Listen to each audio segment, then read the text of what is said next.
Education subject YouTube চ্যানেলের আরও একটি নতুন ভিডিওতে তোমাদের সকলকে স্বাগত জানাই। আজ আমরা population sampling and sampling designs unit থেকে পপুলেশন স্যাম্পলিং এবং এদের পার্থক্য নিয়ে জানব। প্রথমে আমরা জানব পপুলেশন বা সমগ্রক কাকে বলে। যেসব ঘটনা, বস্তু বা বিষয় নিয়ে গবেষণা করা হয় তাদের সমষ্টিকে সাধারণভাবে সমগ্রক বলা হয়। অর্থাৎ সমগ্রক হলো গবেষণার তথ্য অনুসন্ধানের ক্ষেত্রের কোনো নির্দিষ্ট বৈশিষ্ট্য বা গুণাবলী সম্পন্ন সকল উপাদানের সমাহার বা সমষ্টি। যাদের নিয়ে গবেষণা করা হয়ে থাকে বা যাদের সম্পর্কে সিদ্ধান্ত গ্রহণ করতে হবে তাদের সকলের সমষ্টি হলো সমগ্রক। যেমন সমগ্র ভারতবর্ষের মাধ্যমিক বিদ্যালয়ের শিক্ষার্থীর সংখ্যা, পরীক্ষায় প্রাপ্ত নাম্বার, তাদের উচ্চতা, তাদের প্রত্যেকের ওজন ইত্যাদি।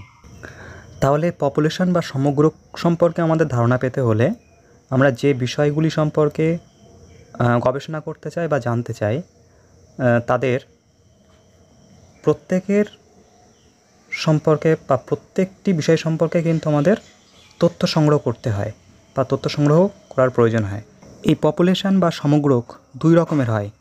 একটি হচ্ছে সসীম সমগ্রক, অর্থাৎ যখন সমগ্রকের সংখ্যা গণনা করা যায় তখন তাকে বলা হয় সসীম সমগ্রক।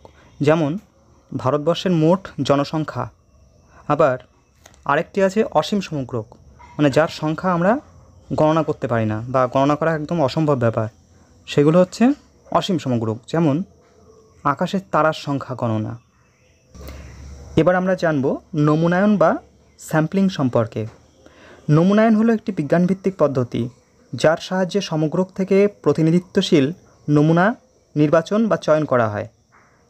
বিখ্যাত পরিসংখ্যানবিদ এসপি গুপ্তা এবং এমপি গুপ্তা বলেছেন, নমুনায়ন হলো একটি পদ্ধতি যার সাহায্যে সমগ্রকের একটি ক্ষুদ্র অংশকে পরীক্ষা করে সমগ্রকের সম্পর্কে জ্ঞান লাভ করা যায়।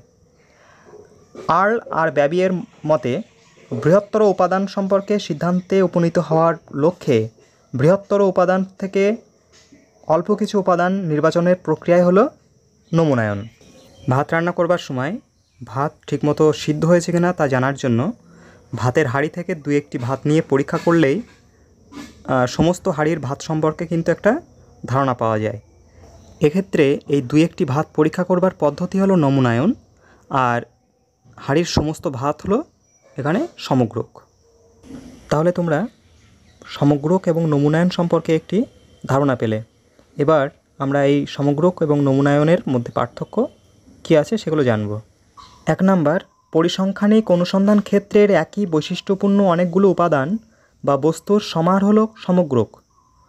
অন্যদিকে গবেষণার তথ্য সংগ্রহের জন্য সমগ্রক থেকে যে প্রতিনিধিত্বশীল ক্ষুদ্র অংশ নির্বাচন করা হয় তাকে বলা হয় নমুনায়ন। 2 নাম্বার, সমগ্রকের একক বা উপাদান সংখ্যা সসীম কিংবা অসীম হয়ে থাকে। অন্যদিকে নমুনা একক বা উপাদান সংখ্যা সসীম হয়ে থাকে। 3 নাম্বার, সমগ্রককে একটি সার্বিক বা মূল সেট বলা হয়। অন্যদিকে নমুনায়ন হলো মূল সেটের উপসেট। 4 নাম্বার, সমগ্রকের বৈশিষ্ট্যসূচক মানকে পরামান বলা হয় বা প্যারামিটার। অন্যদিকে নমুনায়নের বৈশিষ্ট্যসূচক মানকে নমুনাজ মান বা স্ট্যাটিস্টিক বলে। 5 নাম্বার, পরামান সমগ্রকের কোনো বৈশিষ্ট্য ফুটিয়ে তুলতে সক্ষম। অন্যদিকে নমুনাজ মান সমগ্রকের কোনো বৈশিষ্ট্য ফুটিয়ে তুলতে সক্ষম, তবে সব ক্ষেত্রে তা সম্ভব নয়।